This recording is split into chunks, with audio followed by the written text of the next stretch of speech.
Hello, it is week 32 of the Road to 100 interviews. The first person on my list this week is Matt Eicheldinger. I hope I'm saying that correctly. You might know Matt from his videos. They usually start off the same way, which is, hello, my name is Matt and I'm a teacher. I just found these videos recently, but once I started watching them, I couldn't stop. He just has such a great way of storytelling, and he does them in a very short time, which I am very jealous of because I tend to ramble on, but his videos are very short and concise. I love that Matt is passionate about teaching, but is also able to do things for himself creatively, like his Instagram videos, but also he's publishing a book right now. Matt had a quote that I really liked, and he was using it in relation to teaching, but I think it can apply to anybody in a creative field or hobby. When you are constantly creating, you lose your creative spirit. You can't just keep outputting all the time. You need something to put back in. This is fun noise. This is the same cue card that I used to write the Ed Sheeran quote on last week. In case you're looking for nostalgia from past weeks, that means this will be in a future video when I compile stuff. As you can probably tell, I spend a lot of time on Instagram, and I haven't been able to find anybody that is really doing something similar to what I'm doing. So when I found Matt's videos and I saw that they kind of start off in the same way, they tell a story, and in the end, I was like, oh, I like this. It's not the same as what I'm doing, but I like the sense of storytelling about it. And really the only other video I found about chronicling a project was some lady that was making a vase that looked like David Bowie's pants. So I feel good in a way that what I'm doing is unique, and I haven't really seen anybody else try to secure interviews like what I'm doing. Really the only interviews I've seen in the last while on the internet are usually from podcasts where a celebrity is interviewing their celebrity friend, and I feel like that's not fair. They already have it in. They don't have to seek the people out.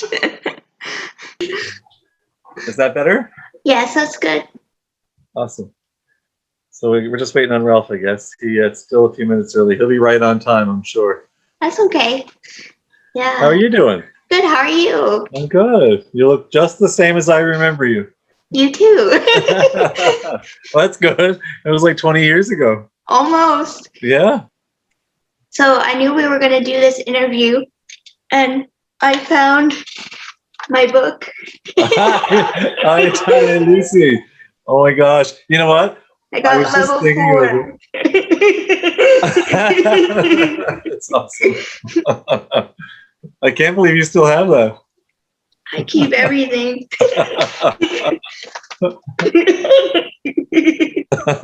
That's amazing. Because I remember you said that we were supposed to make a story in French, and you're like, so you can do like Cinderella or something, and I was like, no, I want to make my own. I remember, yeah. You did a great job, obviously. Niveau 4 cat. And for the interviews, I've been doing them for a really long time, and I hope that when people do read them, that they realize they're of good quality, and that this is what I'm meant to be doing. Spin damage.